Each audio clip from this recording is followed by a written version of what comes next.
Hey everyone, Carolina Venom here. I've been trying to do an updated review on these two phones here about all evening and into the night, and I just cannot seem to find a successful updated video that I'm satisfied with. So I'm pretty much just going to tell you what I think of these two phones after using them for a whole week pretty strongly. Right now I'm currently using the Exceed 2. I started out using the Moto G. I came from Boost Mobile and changed over to Verizon. And I do miss the 4G, but I do like having better reception than I did with Boost Mobile. Basically, I said in the first video that I really recommended the LG, and I still do. But personally, I'm beginning to kind of wane over to the Moto G as part of my phone, as part of my most likable phone out of these two phones here. Mainly because it's got a better camera, better camcorder. It's got a front-facing camera, and it's in the quad-core processor. In HD. I mean, it's just an all-around mid to high-range phone in my opinion for what it is. This phone over here was kind of a budgeted phone in a way. They made only a WVGA camcorder, no front-facing camera, a poor screen resolution, only 800 by 400, and that's pretty bad. But there is still some things I like about this phone more than I do this phone right here. For example, this phone here has a knock-knock mode. Hit it twice, the phone turns on. I have it turned off right now, so that's why I didn't come on. It also has a guest mode, so if anybody uses your phone, you can control what anybody sees on your phone, which is really nice to have. Both of them are 5 megapixel cameras. Both of them have LED flashes and everything, but the Motorola is a whole lot better as far as camera wise, video wise, and everything. So that's another big plus for the Moto. Now, the only real negative, I pretty much got used to the fact of the internal battery that can't be removed, because as long as you got like a power bank charger or a car charger, you're okay. But the only problem is, well, there ain't a problem. It's just a thing that it has very good battery life, but it takes forever to charge this thing. From if it's like 20%, 15%, it takes forever to charge it. LG, no time it's charged. And so that's kind of why I like having the removable battery, but it's not that important to me anymore after using the phone for a week. The only main thing that I really miss, that's not on the Moto G, is the fact of expendable memory. I believe that all phones should have expendable memory because you got 8 gigs of internal memory here, and only around 5 to 5.5 available to user. And it don't take much video and pictures and music and stuff like that to really fill up 5.5 gigs of data, and also of storage, and also apps, because you're not able to move apps to an SD card like you are able to on the LG. So both of these phones have its pros and cons. You got a better camera over here, better resolution screen, quad core processor. Over here you have the guest mode. You have the light down here, it lights up a different color, which is pretty nice. And it has actually, I like the keys better on the body rather than on the screen like on the Moto G. But you can tell that this LG here was made cheaper than the previous Exceed. The previous Exceed to me felt more durable. It was a slower phone, but it felt more durable. This phone was very light, very, very light, but it feels good in the hand. This one right here has some more heftiness to it, but this phone's very slick. If you ain't careful, it will fall out of your hands very easily. As far as call quality goes, the LG is beyond superior. It's a whole lot better. It's a whole different world compared talking from the LG to the Motorola. Going on the road with the air on, I find it to have more distortion, having problems hearing people talking on it. But it is okay, but I have had some issues. It's okay in a quiet environment, but in a louder environment, I did have some issues hearing people on the phone talking. On the LG, in the same scenario, had no issues at all. It's clear as a bell. Had no issues listening to anybody, hearing anybody. It's actually a little too loud for me in a way and too clear, but that's the way I like it. So, actually being able to hear is good, and LG's always been good and known for their good call quality. Battery life is, like I said, is very good on both of these devices. This device here, it gets very good battery life. I mean, I don't know what it gets. I mean, moderate to heavy usage, you probably get a day, maybe a little over a day. The LG, close to that, but the LG don't get quite as good a battery life as Motorola, but it's pretty daggone close.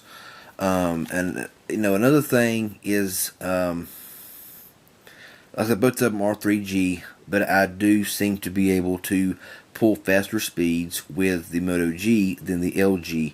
Sitting in the same spot right here, I ran a speed test on the Moto G when it was activated, and I got around 1.9, right at 2 megabits per second download, and right at a megabit upload. The best I could pull on the LG was like 1.3 megabits download and about 0.80 megabits upload. So there is faster speeds on the Moto G compared to the LG. But like I said, both of them are nice phones. I'm not knocking either one of these phones. Both of these phones are pretty much whatever you prefer. Honestly, I mean, the prices on them are about the same. Not much difference, I mean, there is some qualities about the LG that is really nice that the Motorola don't have, and vice versa. If you like, this has got a wider screen, has a full 4.5-inch display, because the buttons are down here on the body instead of on the screen like this one here is. And while I'm sitting here talking like this, I'm going to go ahead and run a new benchmark test on these two phones and kind of give you an idea of what they are running. So it's basically whatever you're looking for. I mean, both of them are good phones. Sometimes you can find this phone here for $50 on sale. Most time it's like $80 regular price, $100 here for the Moto G. I've seen it before on sale for $50. It just all depends. And so, the Moto G is a good phone, as well as the LG Optimus C2. Of course, they have the Samsung Galaxy S3 right now on Verizon prepaid, but it's cut back to 3G speeds. So, it's pretty much, who wants to spend $270 on a phone they really ain't no better than the Moto G, to be honest with you. I mean, both of them have quad-core processors, and I actually ran a test against the Moto G with an S3, and the Moto G outdone it as far as speed goes. It's a lot faster in my opinion, but it's just my opinion. But like I said, the screen sharpness on the Motorola is a whole lot clearer. It's just really nice to look at, and it's just a really nice display. While you see the LG is just more of a bland look, it really ain't the best in the world. As far as reception wise goes, the Motorola is superior in reception. The LG is no slouch either, and for some reason my camera is out of focus. There we go. The Motorola is better in reception than the LG. The LG I have found I live out in the sticks, like I told before, and Verizon and AT&T is the only ones that really gets good service in my area. So I have pretty good coverage. 2 to 3 bars of service on average, and I have no problems getting out. But I have had people say that I break up more on the LG than the Motorola. So the Motorola does have better reception than the LG, which that's a given. I've never really seen an LG that has very good reception. It's just my opinion. To me, Motorola and the Kia was always the top-notch reception phones that ever have. But of course, like I said, that's just my opinion. But I'm running this test here, and like I said, It's all really a personal preference. You know, if you don't really care about a front-facing camera, um, no, nothing like that. If you really don't care about screen resolution, then the LG is a very nice phone. Don't get me wrong; it's very easy to text on, very easy to do anything on. I mean, it's a really nice phone, and it really works very smoothly.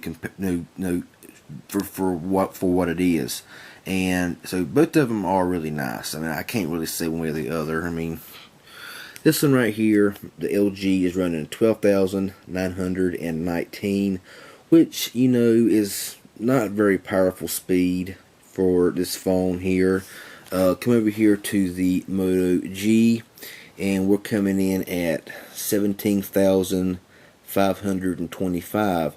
Now it's showing that it's not even beating the Galaxy S3. Whenever I compared this phone to a Galaxy S3, running the same benchmark test, the Galaxy S3 only got around 14,500. So for some reason this thing here is showing higher speeds than the Moto G, but in real life, when I tested the S3, it was actually lower speeds than the Motorola.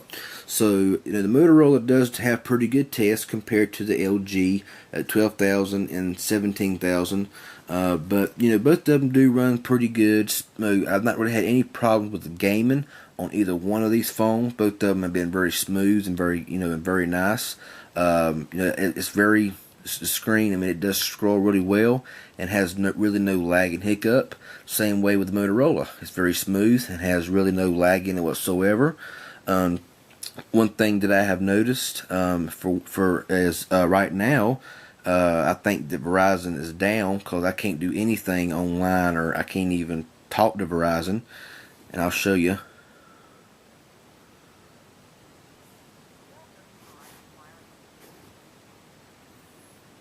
Sorry, I'm having some technical difficulties. Please try again later. It said that since yesterday. And for some reason I can't get on the account online. I'm not able to check my account. I'm not able to even call Verizon, do an ESN change or nothing over the air because their systems are down. They don't even recognize my cell phone number. So for some reason they got an outage somewhere and they need to get it fixed. But, you know, I'm guessing that some of y'all are experiencing the same problem with y'all's Verizon as well. But, you know, like I say, you know, both of them are just personal preferences. Both of them are nice phones. But I personally like using the Motorola a little bit better now because the battery life is better, reception is better, and I mainly done the update just to tell you that, to show you some more of the speeds and because I like the front-facing camera, the better camera, the quad-core processor is nice.